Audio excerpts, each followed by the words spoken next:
Far from the Madding Crowd, by Thomas Hardy. Chapter 47. Adventures by the Shore. Troy wandered along towards the south.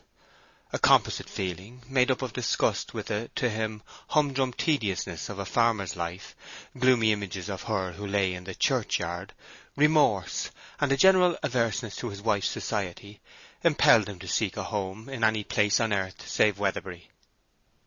The sad accessories of Fanny's End confronted him as vivid pictures which threatened to be indelible, and made life in Bathsheba's house intolerable.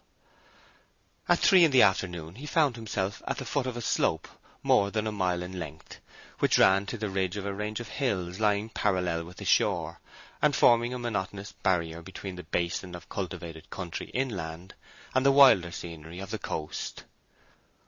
Up the hill stretched a road, nearly straight and perfectly white, the two sides approaching each other in a gradual taper till they met the sky at the top about 2 miles off. Throughout the length of this narrow and irksome inclined plane not a sign of life was visible on this garish afternoon. Troy toiled up the road with a languor and depression greater than any he had experienced for many a day and year before. The air was warm and muggy, and the top seemed to recede as he approached. At last he reached the summit, and a wide and novel prospect burst upon him with an effect almost like that of the Pacific upon Balboa's gaze. The broad steely sea, marked only by faint lines, which had a semblance of being etched thereon to a degree not deep enough to disturb its general evenness, stretched the whole width of his front and round to the right, where, near the town and port of Budmouth, the sun bristled down upon it, and banished all colour, to substitute in its place a clear, oily polish. Nothing moved in sky, land, or sea, except a frill of milk-white foam along the nearer angles of the shore, shreds of which licked the contiguous stones like tongues. He descended, and came to a small basin of sea enclosed by the cliffs. Troy's nature freshened within him. He thought he would rest and bathe here before going further. He undressed and plunged in. Inside the cove the water was uninteresting to a swimmer, being smooth as a pond, and to get a little of the ocean's swell, Troy presently swam between the two projecting spurs of rock which formed the pillars of Hercules to this miniature Mediterranean. Unfortunately for Troy, a current unknown to him existed outside, which, unimportant to craft of any burden, was awkward for a swimmer who might be taken in it unawares. Troy found himself carried to the left, and then round in a swoop out to sea. He now recollected the place and its sinister character. Many bathers had there prayed for a dry death from time to time, and, like Gonzalo, also had been unanswered, and Troy began to deem it possible that he might be added to their number.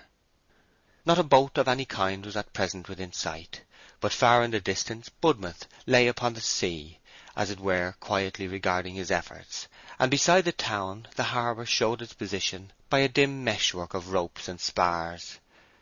After well-nigh exhausting himself in attempts to get back to the mouth of the cove, in his weakness swimming several inches deeper than was his wont, keeping up his breathing entirely by his nostrils, turning upon his back a dozen times over, swimming en papillon, and so on, Troy resolved as a last resort to tread water at a slight incline, and so endeavour to reach the shore at any point, merely giving himself a gentle impetus inwards whilst carried on in the general direction of the tide. This, necessarily a slow process, he found to be not altogether so difficult, and though there was no choice of a landing place, the objects on shore passing by him in a sad and slow procession, he perceptibly approached the extremity of a spit of land yet further to the right, now well defined against the sunny portion of the horizon. While the swimmer's eyes were fixed upon the spit as his only means of salvation on this side of the unknown, a moving object broke the outline of the extremity, and immediately a ship's boat appeared, manned with several sailor lads, her bows towards the sea. All Troy's vigour spasmodically revived, to prolong the struggle yet a little further. Swimming with his right arm, he held up his left to hail them, splashing upon the waves and shouting with all his might. From the position of the setting sun his white form was distinctly visible upon the now deep-hued bosom of the sea to the east of the boat, and the men saw him at once. Backing their oars and putting the boat about, they pulled towards him with a will, and in 5 or 6 minutes from the time of his first halloo, 2 of the sailors hauled him over the stern. They formed part of a brig's crew, and had come ashore for sand. Lending him what little clothing they could spare among them as a slight protection against the rapidly cooling air, they agreed to land him in the morning, and without further delay, for it was growing late, they made again towards the roadstead where their vessel lay. And now night drooped slowly upon the wide watery levels in front, and at no great distance from them, where the shoreline curved round and formed a long ribbon of shade upon the horizon, a series of points of yellow light began to start into existence, denoting the spot to be the site of Budmouth, where the lamps were being lighted along the parade. The cluck of their oars was the only sound of any distinctness upon the sea, and as they laboured amid the thickening shades, the lamplights grew larger, each appearing to send a flaming sword deep down into the waves before it, until there arose, among other dim shapes of the kind, the form of the vessel for which they were bound. End of chapter 47.